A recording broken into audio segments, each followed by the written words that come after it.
Welcome guys, आपका स्वागत है मेरे ब्रांड न्यू वीडियो में। और आज की वीडियो में हम लोग बात करने वाले हैं फ्रंट एंड डेवलपर के बारे में।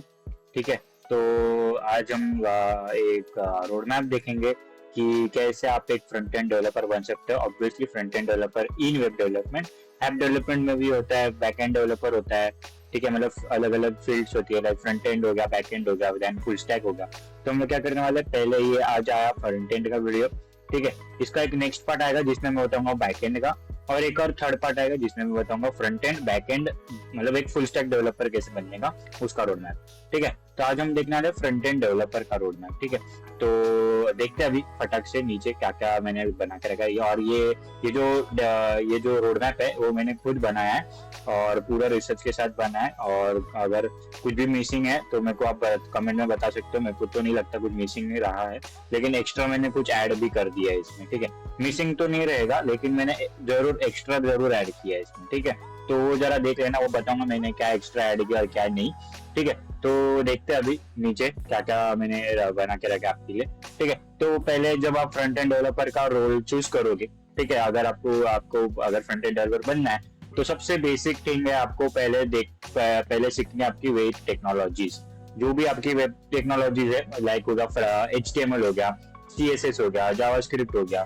ठीक है, तो ये तीनों जो लैंग्वेजेस है, वो आपको, ये जो टेक्नोलॉजीज है, ये आपको फुल्ली 100% दे के एकदम प्रोफेशनल इसमें बन जाना है। ठीक है, प्रोफेशनल तो नहीं बोलूंगा, एक ही फर्स्ट टाइम अगर आप स्टार्ट कर रहे हो नया नया, तो मैं ये तो नहीं बोलूंगा कि आप मतलब पूरा यही करो, प्रोफेशनली बन जाओ।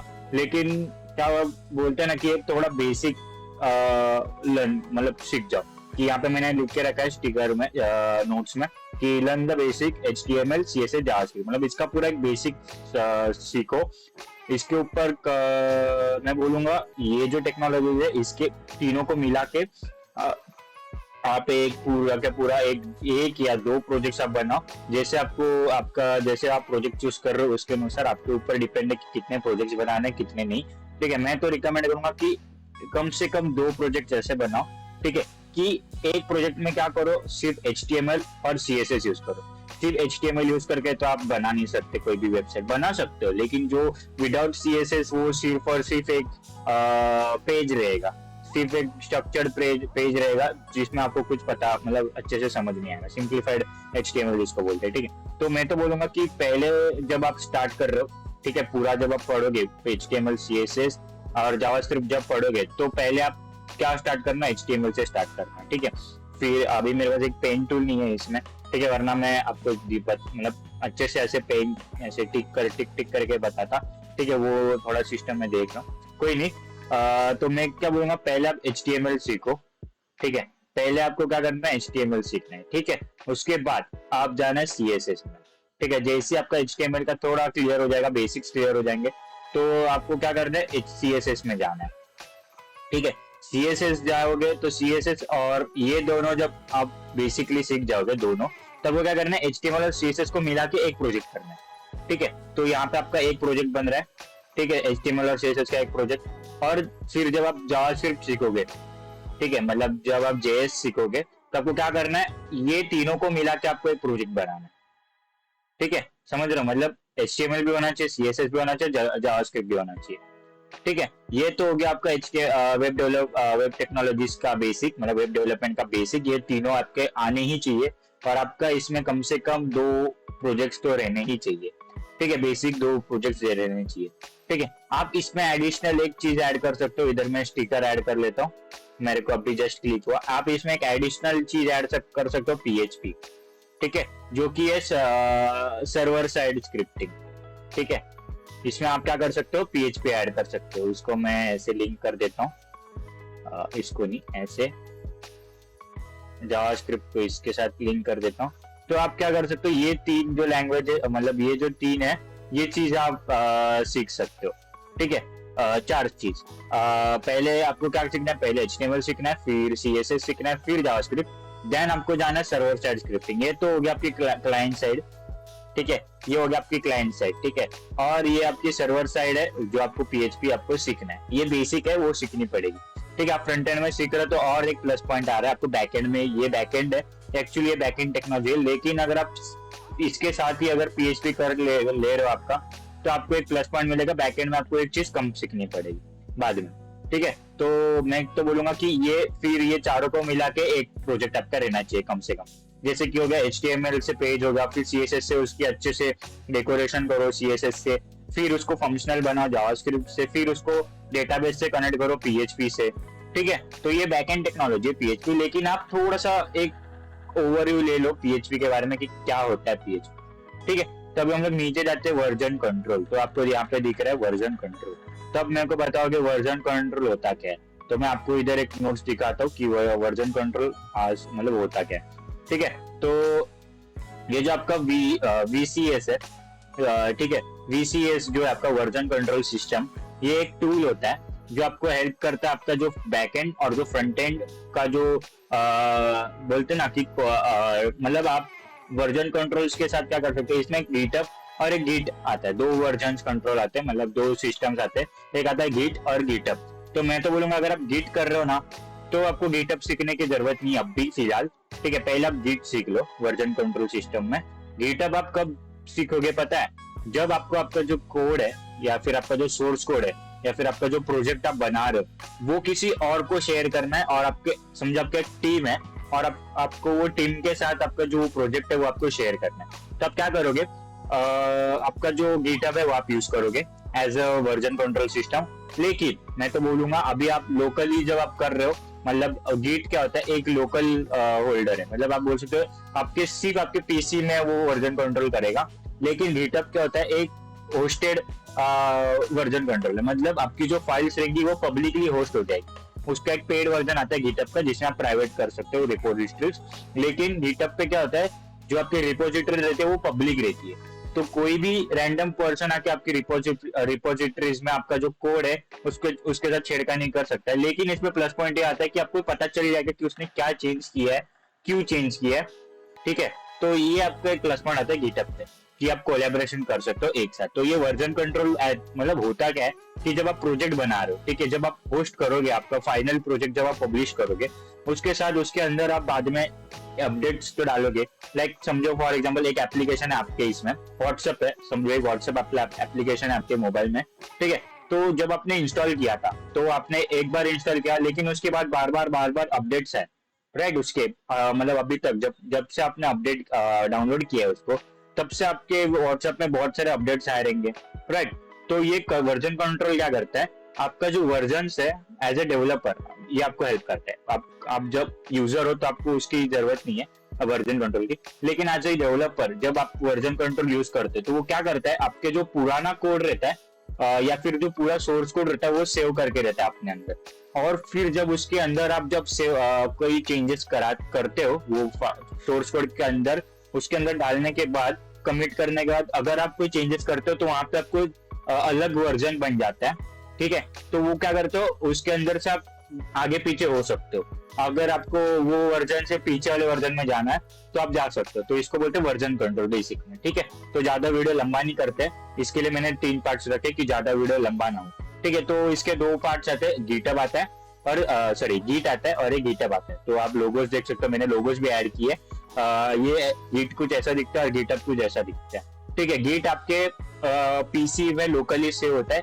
गिटहब क्या होता है, एक वेब बेस्ड टेक्नोलॉजी है जिसके अंदर आपके जो सोर्स कोड है वो पब्लिकली पोस्ट हो जाता है। इसमें क्या रहता है, इसमें बस आपके कंप्यूटर में रहता है, आपको जो सर्वर आपका जो लोकल सर्वर है जिसमें आप काम कर रहे हो उसी के अंदर वो गिट मतलब उसी के अंदर जो सोर्स कोड है वो सेव करते हैं। सॉरी, अभी जाते हैं पैकेज मैनेजर्स, ठीक है। जब आप यहाँ तक पहुंचोगे ये आपको करना है। इसके बाद देखो मैंने कनेक्ट कर रखा है वेब टेक्नोलॉजीज। जब आप सीख जाओगे पूरी तो उसके बाद आपको आना है वर्जन कंट्रोल में, ठीक है। आपको ये सीखना है कि आपका जो प्रोजेक्ट है उसको वर्जन कंट्रोल कैसे करने का, ठीक है। उसके बाद जब आप वर्जन कंट्रोल सीख जाओगे उसके बाद आपको आना है पैकेज मैनेजर्स एडवांस पार्ट में, ठीक है। यहाँ पे क्या होता है, पैकेज मैनेजर्स क्या करता है, आपका जो भी आपका जो आपको हेल्प करता है। अगर आप एक वेब ऐप बना रहे हो, ठीक है, वेबसाइट तो आप बना रहे हो तो आप HTML CSS जावास्क्रिप्ट में बना सकते हो। लेकिन अगर आप वेब एप्लीकेशन बना रहे हो, ठीक है, तो वो फुल्ली फंक्शनल वेब एप्लीकेशन बनाने के लिए आपको एक्स्ट्रा कुछ चीजें लगेंगी, जैसे कि आप बोल सकते हो लाइब्रेरीज, बोल सकते हो आप लाइब्रेरीज, तो इसमें तो आप लाइब्रेरी इंपोर्ट तो नहीं कर सकते डायरेक्टली, लेकिन आप क्या कर सकते हो, आपका जो रिएक्ट वगैरह है, नोड जीएस वगैरह, उसके अंदर क्या होता है कि पैकेज मैनेजर्स की मदद से आपको कुछ पैकेजेस इंस्टॉल करनी पड़ती है आपके प्रोजेक्ट में। ठीक है, इसका मैं आगे आपको बताता हूँ कि पैकेज मैनेजर क्या होता है। ठीक है, पैकेज मैनेजर होता है कि देखो, package managers in web development are tools that simplifies the process of installing, managing and updating dependencies. ठीक है, तो इसमें आपको जो डिपेंडेंसीज रहती है, लाइक डिपेंडेंसीज में क्या होता है, लाइब्रेरीज हो गई आपकी, जो फ्रेमवर्क्स हो गए, आपके जो सॉफ्टवेयर कंपोनेंट्स हो गए अलग अलग, तो वो आपको एक ही जगह पे एक ही साथ एक प्रोजेक्ट में या फिर बोल सकते एक पैकेज में आपको डाउनलोड करके दे देता है आपके प्रोजेक्ट में। ठीक है, for web projects they play crucial role in ensuring that web applications have access to the required libraries and packages, make development more efficient and reliable।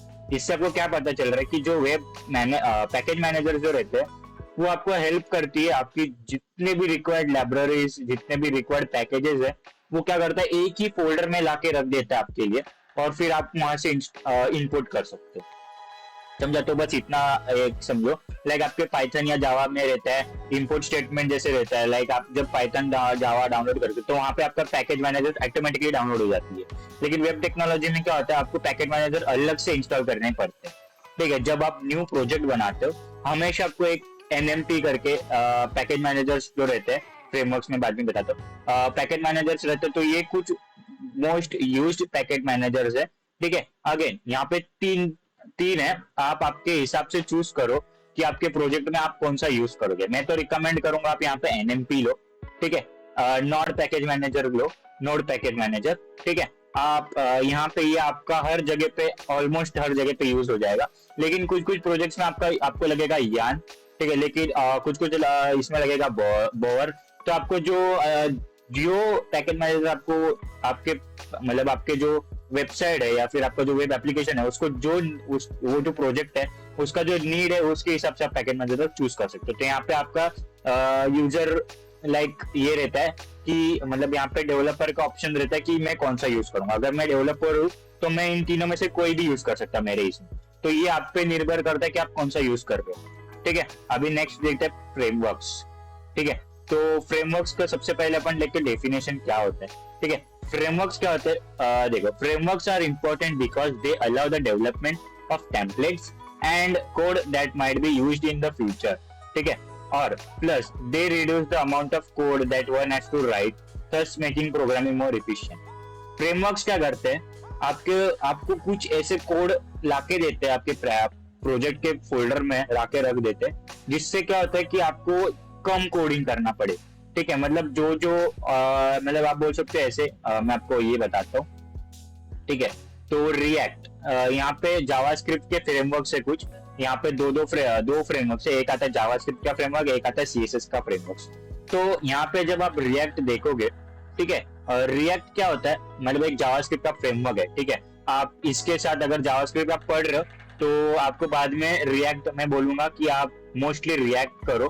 ठीक है, या तो आप यहाँ पे एंगुलर कर सकते हो, या तो व्यू जीएस कर सकते हो, या तो एम्बर जीएस कर सकते हो, या तो जे क्वेरी कर सकते हो। ये इसमें से चूज एनी वर्क फ्रेमवर्क, आपके हिसाब से आपके प्रोजेक्ट को जो यूजफुल रहेगा वो आप यूज करो।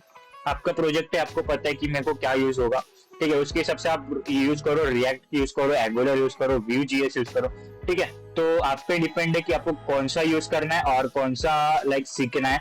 तो मैं रिकमेंड करूंगा यहाँ पे आप रिएक्ट सीखो, रिएक्ट और एंगुलर सीखो। ये दो मैं पर्सनली रिकमेंड करूंगा कि आप रिएक्ट और एंगुलर सीखो जावास्क्रिप्ट फ्रेमवर्क्स में। ठीक है, सीएसएस फ्रेमवर्क्स में क्या होता है कि आप बूटस्ट्रैप आप बोल सकते हो। बूटस्ट्रैप एक ऐसा फ्रेमवर्क है जो कि मोस्टली आपको टेम्पलेट्स प्रोवाइड करके देता है कि आप ये टेम्पलेट आप डायरेक्टली इंपोर्ट करके आप यूज कर सकते हो आपके वेबसाइट।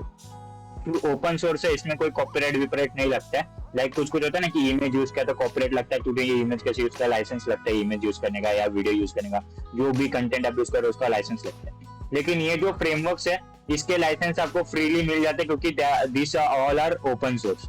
ठीक है, तो बूटस्ट्रैप एक ओपन सोर्स सीएसएस फ्रेमवर्क है जो आपको प्रोवाइड करता है सारे के सारे, मतलब सारे नहीं लेकिन मोस्टली जो आपके सीएसएस है वो आपको प्रोवाइड कर रहा था। जैसे न्याव बार हो गया, ठीक है, नेविगेशन बार हो गया, न्याव बार मतलब नेविगेशन बार, जो जहाँ पे आपका होम सर्विसेज अबाउट टैब जो आता है ना पूरा, वो जो रहता है वो आपको अगर बाय डिफॉल्ट आपको कोई ज्यादा वर्क नहीं कर रहा है तो आप यूज कर सकते हो बूटस्ट्रैप। बूटस्ट्रैप में ज्यादा बहुत सारे नया बार सबको मिल जाएंगे जो आप आपके डायरेक्टली आप उसके अंदर यूज कर सकते हो। तो ऐसे कुछ फ्रेमवर्क्स रहते हैं जो आपको काम का मतलब प्रोजेक्ट को बनाना इजी बना देते हैं। ठीक है, रिएक्ट सबसे इजीएस्ट मैंने देखा जितना मतलब जितना मेरे को आता है, ठीक है, जितना मेरे को आता है मैं तो बोलूंगा react is the most easiest and most useful. आप रिएक्ट में ऑलमोस्ट बहुत सारे वेबसाइट्स वेब ऐप या वेबसाइट आप बना सकते हो, वेबसाइट भी बना सकते हो, वेब एप्लीकेशन भी बना सकते हो। ठीक है, रिएक्ट में। और रिएक्ट के साथ आप यूज कर सकते हो बूटस्ट्रैप। ठीक है, तो यहाँ पे कुछ कनेक्शन नहीं है इन दोनों में। रिएक्ट के साथ आप ये भी यूज कर सकते हो। ठीक है, ऐसे करते हो, ये भी यूज कर सकते हो, फिर ये भी यूज कर सकते हो, ये भी यूज कर सकते हो, ये भी यूज कर सकते हो। यहाँ पे कोई आपको ये नहीं है कि आपको कोई मतलब रेस्ट्रिक्शंस नहीं है कि को इनमें से रिएक्ट यूज करो तो सिर्फ बूटस्ट्रैप यूज करो, एंगुलर करो तो ट्वेल्व सीएस यूज करो। नहीं, आप रिएक्ट के साथ ये भी यूज कर सकते हो, सिमेंटिक यूआई भी यूज कर सकते हो, मेटेरियलाइज भी यूज कर सकते हो। आपके ऊपर है कि आप कौन सा फ्रेमवर्क यूज करते हो, आपके प्रोजेक्ट के ऊपर है कि आपको कौन सा फ्रेमवर्क यूज करना है। ठीक है, इसके बाद जब आपका फ्रेमवर्क हो जाएगा आपको आना एपीएस के तरफ। ठीक है, अभी यहाँ तक आप अगर सीख रहे हो तो यहाँ तक मैं बोलूंगा, यहाँ तक आप अगर पूरा सीख रहे हो क्या क्या, यहाँ पे आपका वेब टेक्नोलॉजीज, वर्जन कंट्रोल और फ्रेमवर्क, इतना अगर आप सीख रहे हो ना आपका फ्रंट एंड हो गया। ठीक है, इस सारे को मिलके आप जितने प्रोजेक्ट बनाओगे उतना मैं बोलूंगा बहुत है। मतलब आप अगर, मैं तो रिकमेंड करूंगा 5 से ज्यादा प्रोजेक्ट्स बनाओ। ठीक है, पूरा अगर आप if you are a front end developer, only front end developer, तो आपके 5 से ज्यादा प्रोजेक्ट्स होने चाहिए। मैक्सिमम तो कितने भी आप बना सकते हो, लेकिन मिनिमम मैं रिकमेंड करता हूँ आपको मिनिमम आपके पास 5 प्रोजेक्ट्स रहने चाहिए जो आपको आपका एक्सपीरियंस दिखा सके किसी भी लाइक रिक्रूटर को। ठीक है, अगर आप किसी एक्सपीरियंस आपका दिखा सके किसी भी बंदे कि आपने कितने आपके प्रोजेक्ट, आपको आपका प्रोजेक्ट ही बता सकता है कि आपने कितना वर्क किया है उसके ऊपर और कितना आपको आता है। या आपका प्रोजेक्ट जितना अच्छा रहेगा उसके ऊपर डिपेंड करता है। तो मैं तो बोलूंगा कि स्टार्टिंग में प्रोजेक्ट आप फर्स्ट प्रोजेक्ट बना रहे हो तो थोड़ा सा डिफिकल्ट होगा आपको बनाने में। ठीक है, तो मैं तो बोलूंगा सबसे इजी प्रोजेक्ट ही लो। जैसे कि यहाँ पे आप बना सकते हो एक ब्लॉग वेबसाइट। ठीक है, फॉर एग्जाम्पल मैं बताता हूँ, यहाँ पे आप बना सकते हो ब्लॉग वेबसाइट। ठीक है, यहाँ पे तो वर्जन कंट्रोल है, यहाँ पे कोई प्रोजेक्ट की जरूरत नहीं है वर्जन कंट्रोल के साथ। जब पैकेज मैनेजर और फ्रेमवर्क ये दोनों एक साथ यूज होते हैं, पैकेज मैनेजर्स और फ्रेमवर्क्स दोनों एक साथ यूज होते हैं। ठीक है, तो जब आप पैकेज मैनेजर और फ्रेमवर्क सीख जाओगे तो आप एक पूरा का पूरा इस चीज से पूरा का पूरा एक प्रोजेक्ट बनाओ।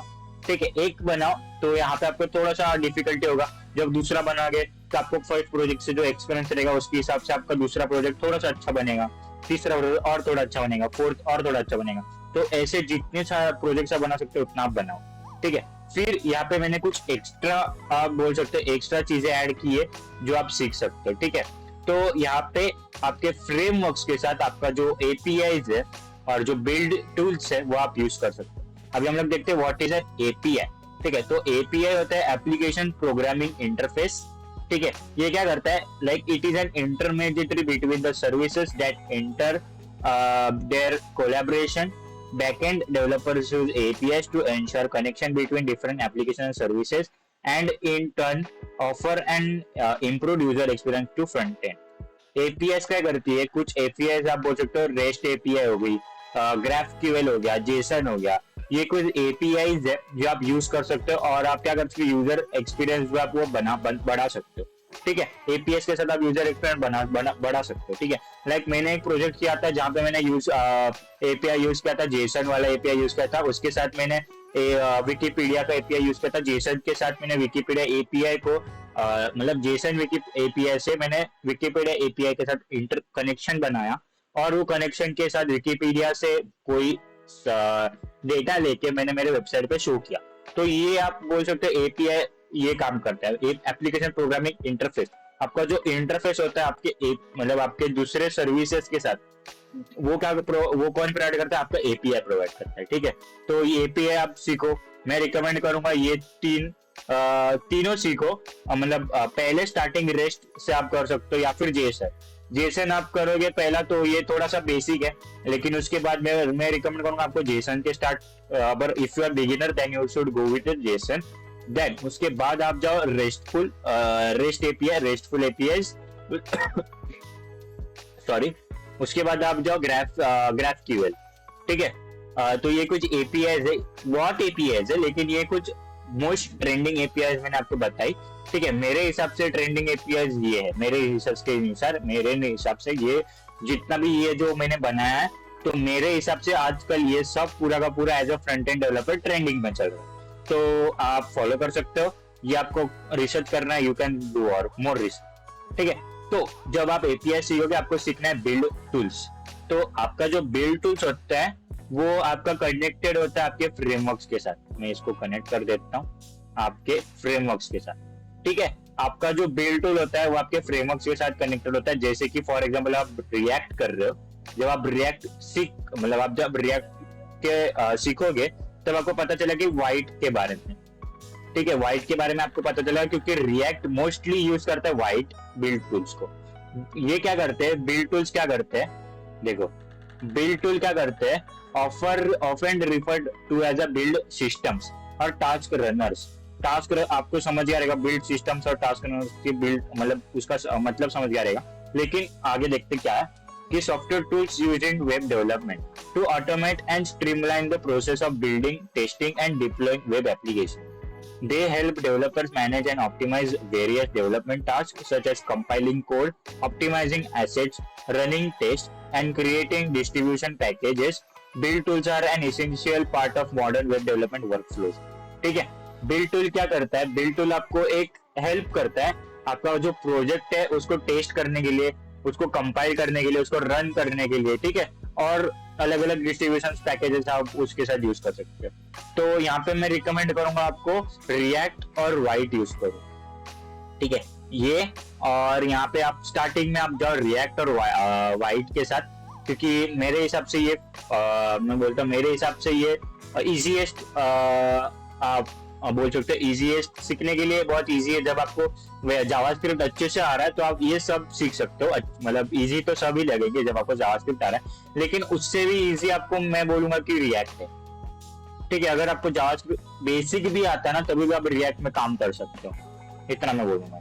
एंगुलर का मेरे को इतना डीपली नॉलेज नहीं, लेकिन एंगुलर भी आप यूज कर सकते हो बाद में। मतलब आप पहले जब रिएक्ट सीखोगे ये सब आप सीखो, मैं मतलब एक एक करके जाओ। अगर if you want to become a full front end developer, मतलब आपको सिर्फ पूरा का पूरा सिर्फ फ्रंट एंड डेवलपर बनना है, तो जितना मैंने ये बताया ना उतना सब आपका पोर्टफोलियो में होना चाहिए, पूरा होना चाहिए। अगर आप सिर्फ और सिर्फ फ्रंट एंड डेवलपर बन रहे हो तो आपके पोर्टफोलियो में ये पूरी चीजें होनी चाहिए, पूरी की पूरी चीजें। ठीक है, भले आप स्टार्ट एक एक चीज से करो, स्टार्ट सबसे मत करो, एक एक चीज से करो। ठीक है, आपको ये तो सब एक साथ ही पढ़ना पड़ेगा, ये आपको एक साथ पढ़ना पड़ेगा। ठीक है, उसके बाद आप यहाँ पे दोनों में से कोई एक चीज चूज करो। मैं तो बोलूंगा गिट यूज करो। ठीक है, गिट अब आप बाद में जा सकते हो। ठीक है, पहले आप गिट सीखो, उसके बाद यहाँ पे एनएमपी लो। ठीक है, उसके बाद यहाँ पे एनएमपी के साथ एनपीएम के साथ सॉरी एनएमपी नहीं एनपीएम के साथ आप रिएक्ट सीखो। रिएक्ट के साथ आप बूटस्ट्रैप और सिनेमैटिक यूआई ये दोनों सीखो। ठीक है, ज्यादातर बूटस्ट्रैप यूज करो, ज्यादातर रिएक्ट के साथ बूटस्ट्रैप यूज करो। ठीक है, उसके साथ यहाँ पे एपीआई पे आप जाओ, पहले एपीआई में मत जाना। ठीक है, पहले आप रिएक्ट के बाद आप जाना बिल्ड टूल में, बिल्ड टूल में आप जाओगे तो व्हाइट, रिएक्ट के साथ व्हाइट आपको कॉम्बिनेशन में मिल जाता है। ठीक है, तो ये था फ्रंट एंड डेवलपर का पूरा रोड मैप। और अगर आपको मैं दिखाऊं, यहाँ पे मैंने फुल स्टैक डेवलपर का रोड मैप बना के रखा है। तो नेक्स्ट जो थर्ड वीडियो आएगी यहाँ पे मैं आपको दिखाऊंगा नहीं कि क्या क्या पार्ट है, लेकिन यहाँ पे देखो ये क्रिएटेड बाय मी है। यार मैंने पूरा चीज जो ये बनाया है खुद से। ठीक है, और जब आप मतलब मैं बता रहा हूँ आपको, जब आपको अगर मैं जो थर्ड वीडियो रहेगी वो फुल स्टैक डेवलपमेंट पे रहेगी। ठीक है, तो अभी मैं एक कुछ रिकमेंड बोलूंगा कि आप जब फ्रंट एंड या बैक एंड जब सीख रहे हो तो यहाँ पे कुछ पॉपुलर स्टैक्स आपको बोलता हूँ। पॉपुलर स्टैक्स नहीं, पॉपुलर टेक स्टैक्स बोलता हूँ मैं। इसको मैं थोड़ा बोल्ड कर लेता हूँ, सॉरी इसको मैं पूरा बोल्ड कर लेता हूँ। 1 2 सेकंड, हाँ। तो मैं क्या बोलूंगा, पॉपुलर टेक स्टैक्स जो है अब आजकल पूरे पॉपुलर है ये। पहला क्या आता है, लैम्प, ठीक है। इसमें क्या क्या होता है, जावास्क्रिप्ट, लिनक्स होता है, एपेचे होता है, माइएसक्यूएल, पीएचपी। लिनक्स होता है, उसके बाद एपेचे होता है, माइएसक्यूएल होता है, पीएचपी होता है। तो ये कुछ टेक स्टैक है, आप यूज कर सकते हो as a front end developer for a backend, ठीक है। ये बैकएंड की चीज है, लेकिन मैं आपको एक अंदाजा दे रहा हूँ, ठीक है। ये हम लोग बैकएंड वीडियो में भी देखेंगे कि ये क्या होता है। जावास्क्रिप्ट आप पहले से सीख जाओगे, तो जावास्क्रिप्ट के साथ आप क्या क्या कर सकते हो, लिनक्स कर सकते हो, एपेचे सर्वर कर सकते हो, माइएसक्यूएल डेटाबेस कर सकते हो, पीएचपी आप सीख सकते हो, सर्वर साइड स्क्रिप्टिंग जो आपको डेटाबेस और सर्वर के साथ कनेक्शन करने के लिए हेल्प करेगी, ठीक है। तो ये कुछ टेक स्टैक है, लैम्प एक स्टैक है। दूसरा एक होता है लिब, ठीक है। इसमें क्या होता है, जावास्क्रिप्ट होता है, लिनक्स होता है, और एक होता है एनगिनिक्स होता है, और एक माइएसक्यूएल होता है, और एक पीएचपी होता है। यहाँ पे एन क्यों है पता नहीं, यहाँ पे एन होना चाहिए था, सॉरी माय बैड। यहाँ पे लिन होना चाहिए, वो एम नहीं होना चाहिए, एल ई, ओके। देखता हूँ, मैं इसको एडिट करता हूँ और मैं कल नेक्स्ट वीडियो में आपको ये क्लियर करता हूँ। इसको मेरे हिसाब से मैंने रिसर्च करके डाला, तो ये इसको लिम्पी बोलते हैं, ठीक है। जावास्क्रिप्ट, लिनक्स, एनजिनिक्स और माइएसक्यूएल और पीएचपी ये आप कर सकते हो, ठीक है। इसके साथ आपको ये पता रहेगा मेन आप कर सकते हो। इसमें क्या होता है, जावास्क्रिप्ट होता है आपका, डेटाबेस में आप मोंगोडीबी यूज कर सकते हो, एक्सप्रेस यूज कर सकते हो, एंगुलर जीएस यूज कर सकते हो, एंगुलर जीएस फ्रेमवर्क है, ठीक है। नोड जीएस आप यूज कर सकते हैं, ठीक है। ये एक प्रोग्रामिंग लैंग्वेज आप बोल सकते हो, वेब डेवलपमेंट की प्रोग्रामिंग लैंग्वेज आप बोल सकते हो, एक्स्ट्रा नोड जीएस, ठीक है। ये भी एक फ्रेमवर्क है, जावास्क्रिप्ट का फ्रेमवर्क है, ठीक है, नो इशू। तो आप ये मेन आप कर सकते हो, और डीजेंगो स्टैक कर सकते हो। क्या क्या, जावास्क्रिप्ट, पाइथन, डीजेंगो और माइएसक्यूएल। इसको डीजेंगो नहीं बोलते, जेंगो बोलते हैं, डी साइलेंट होता है, ठीक है। तो मेरी आदत हो गई अभी डीजेंगो बोलने की, तो डी साइलेंट होता है, जेंगो बोलते हैं इसको, ठीक है। तो आप क्या कर सकते हो, जेंगो स्टैक यूज कर सकते हो, जावास्क्रिप्ट, पाइथन, जेंगो और माइएसक्यूएल, ठीक है। डीजेंगो बोल सकते हो, मेरे को अच्छा जेंगो का अच्छा, मेरे को जेंगो से अच्छा डीजेंगो लगता है, ठीक है। तो रूबी ऑन रेल्स आप यूज कर सकते हो। इसमें क्या होता है, जावास्क्रिप्ट, रूबी, एसक्यूएलाइट और रेल्स। तो मैं तो बोलूंगा ये आप पूरे के पूरे पॉपुलर स्टैक है वो सीख लो, क्योंकि ये पॉपुलर है, तो आपको अभी नहीं तो बाद में सीखनी पड़ेंगे। तो आप पहले मीन से स्टार्ट करो, मैं तो बोलूंगा मीन से स्टार्ट करो। इसको मैं ऊपर रख देता हूँ, और मैं तो बोलूंगा आप मीन से स्टार्ट करो, ठीक है। इसके बाद आप इसमें जाओ, फिर इसमें जाओ, फिर इसमें जाओ, फिर इसमें आप दूसरा ये कर सकते हो। ये मेरे को पहले करना चाहिए था, लेकिन कोई नहीं, मेरे को अभी ऐसे बोलते ना कि कभी कभी बाद में जब दूसरी बार देखते हो तब भी कुछ चीजें पता चल जाती है, तो वही सीन है, ठीक है। तो आप यहाँ पे मीन पहला कर सकते हो, उसका डीजे जेंगो स्टैक कर सकते हो दूसरा, उसके बाद आप लिब स्टैक और ये कर सकते हो, और फिर रूबी ऑन रेल्स कर सकते हो। तो मैं तो बोलूंगा कि इसमें से एक भी आपने किया ना, बहुत है आपके लिए, बहुत है, ठीक है। उसके बाद मैं तो पहले बता दो टेक स्टैक होता क्या। तो टेक स्टैक क्या होता है, एक लिस्ट ऑफ टेक्नोलॉजीज होती है, ठीक है, जो क्या करते हैं आपका build and run a website और एप्लीकेशन। वो क्या होता है, यूज होता है आपके बिल्ड और रन वेबसाइट को बिल्ड या रन करने के लिए, ठीक है। The term stack refers to the technologies being stacked on top of each other from front end to back end to build an application.